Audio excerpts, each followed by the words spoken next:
ازاي تبقى مليونير؟ ازاي تبقى مليونير؟ ايه يا معلم انت فاكرني بسألك؟ لا انا فعلا بسألك ازاي نبقى مليونير، لكن انا مش جاي اقولك ازاي تبقى مليونير. يعني كنت انا نفعت نفسي. وبعدين في الظروف اللي احنا فيها دي عشان تبقى مليونير محتاج حاجتين، اما انك تبقى حرامي اما انك تبقى حرامي. وفي الحالتين احنا الناس متقية الحمد لله وملناش في الشغل الحرام. بس كده مش مكلف نفسي وجايب الستاند والكاميرا عشان اقولك الكلمتين دول. يعني بعد نظرة فاحصة عميقة دقيقة اي حاجة يعني كده، وبعد مرور وقت كثير على الشبكة العنكبوتية اللي هو النت يعني، لقيت لك كمية فيديوهات قد كده عن ازاي تعمل فلوس اونلاين، ازاي مع نهاية السنة تعمل فلوس، ازاي يكون النت مصدر دخل ليك، ازاي تعمل بيزنس من صفر تاخد 10,000 دولار في الشهر ومحدش يقدر يفتح بقه، وتحط رجلك على رجل في الشركة وتبهدل الموظفين وتكره الناس في عيشتها وتهدد زي ما انت عايز، والكلام كله اللي احنا عارفينه ده شغل الاغنياء يعني. ده غير طبعا فيديوهات تحت عنوان ازاي تدخل 1,000,000 جنيه في الشهر من 0 جنيه يا اخواني. انا عشان اكون صريح معاك ما شفتش كل الفيديوهات دي، ولكن اللي انا استشفيته من معظم الفيديوهات اللي شفتها حاجتين: نصها كذب ونصب، ونصها نصب بس من غير كذب. ازاي هتعرف قدام؟ وطبعا يا جدعان الا من رحم ربي، يعني حاجات كده ايه، فيديو من كل 100 فيديو تلاقيه يقول لك حاجه ترضي ربنا. تعال ناخد تلتين فيديوهات من على الشبكة العنكبوتية. تلتين الفيديوهات هيقولوا لك حلو الصعيدي صح؟ ماشي. تلتين الفيديوهات بيقولوا لك ايه؟ ازاي حرفيا تطلع السنتات، يعني السنتات. وده طبعا حلو السنتات في الزمن اللي احنا فيه ده، مش عارف السنت يعمل كام. المهم احسبها انت يعني، بس المهم السنتات حلوه بس كويس. طب هو انا اقل حاجه اسحبها ايه؟ معاك من 10 ل 200 دولار اقل مينيمم حاجه تسحبها 10 دولار. طب عشان اعمل 10 دولار ايه محتاج شهرين ثلاثه مثلا. طب انا بعمل ايه كده؟ اما بتقعد تدوس على اعلانات، مش عارف تعمل سيرفيز الكامل اللي هو ايه، اللي هو استفتاء الراي ده، وفي الاخر يا اما تدخل السنتات يا اما تدخلش. مش عارف هي المشكله كانت عندي ولا عندي، بس المهم يعني دي اول طريقه. وكل اعلان بيكون 0.001 سنت، 0.1 سنت. يوم ما قلنا ان في اعلان عمل نص سنت، مش عارف هو بيقول نص سنت ولا ايه، 0.5 سنت ماشي. الجزء التاني من الفيديوهات يقول لك انت هتحط مش عارف توضح هنا كام. هو حاجه شبه التداول كده، والتداول ده برضه حوار تاني، ده دي دوامه لوحدها التداول ده. بس هتحط فلوس هنا، هتحط فلوس في موقع ما وهو هيتداول لك لو انت ما بتعرفش تتداول. لكن لو انت بتعرف تتداول تعالى تنورنا النهارده، تعالى اخليك تشتري الكورس بتاعنا، كورس التداول الكبير. اشتري كورس التداول الكبير وخد عليه عرض جديد، عرض كبير، عرض جديد بتاخده بنص الثمن. ايوه بنص الثمن يا اخوانا، انا بقول لكم اهو العرض ساري والفتره محدوده. Don't forget to buy our course from the link in the bio. دي طبعا الفيديوهات اللي احنا عارفينها على الانستا والتيك توك، اكيد شفت 1% من الفيديوهات دي. ويقول لك انا هخليك تركب البورش اللي انا مأجرها بنص ساعه ب 1000 دولار، هخليك تركبها انت كده يعني، وتصور لك جنبيها وكده. او يجيب لك شويه ورق ويقوم جاي نطره لك كده اهو، وانا بجيب فلوس من التداول.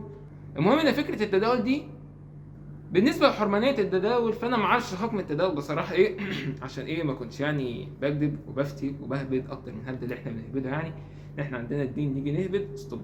حكمه ما اعرفش، ما تجمعت اراء وانا مش جاي اقول لك حكم النهارده في الفيديو ده. بس انا جاي اقول لك تعالى نحسبها بالعقل كده. انت يعني هل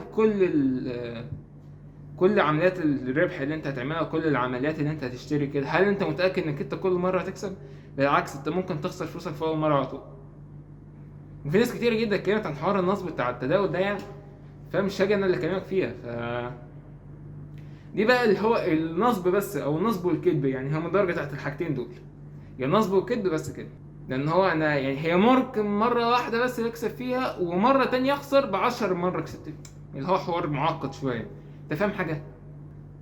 وهل كده ده معناه اخواتي الاعزاء ان مفيش شغل على النت، وان الشغل على النت وان بقى المليونير اللي بيركب اللاند كروزر واللي معاه البورش واقفه مستنياه بره واوصل للعالميه واطلع على الفلوس وكده؟ بص مش هتطلع على فلوس، انت هتاخد ده. بص يعني ما تخلينيش اتعصب عليك، تطلع على فلوس ايه؟ فكره ان في شغل على النت طبيعي، في شغل على النت، في ناس دخلها من النت. يعني عندك مثلا انك انت تبقى فريلانسنج، تشتغل موقع فريلانسنج، تبقى فريلانسر عامل حر على النت. طبعا مش انا اللي هاجي اكلمك فيه، احنا هنا مش جايين ندي مواعظ يعني، ولا جاي اعلمك الفريلانسر خالص خالص يعني. بس هو ده شغل على النت. انت واحد عندك خدمه، هو فكره ان انا اعمل شغل وان انا اجيب فلوس حقيقيه.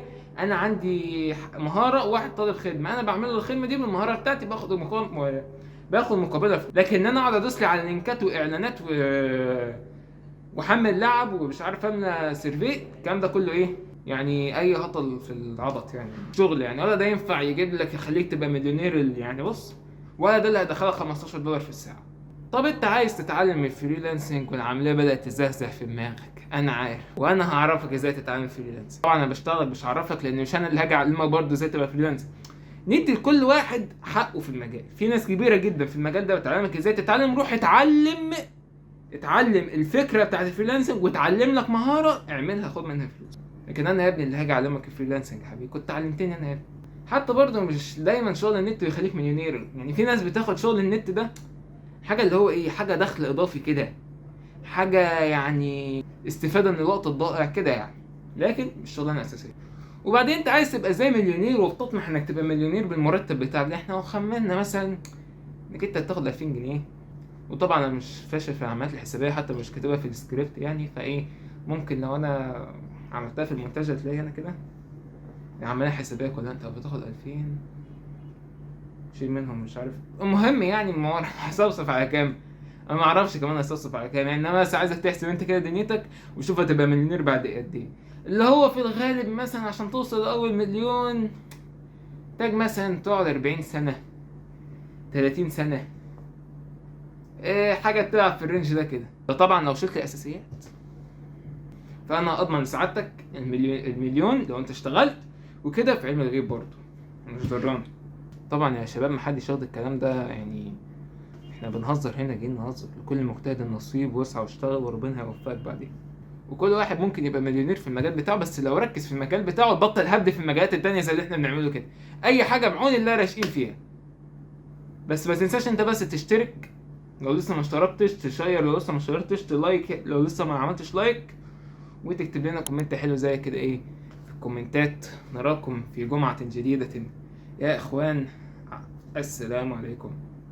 بقول لك ايه، عايز ابقى اعمل فيديو كده اجيب لهم ورق كده اخضر على اساس يعني انهم بنك الحظ كده، عشان هي فلوس ودولارات وكده وازاي تكسب. بتاعتي دي بتجيب على فكره، بتجيب في الفتره دي.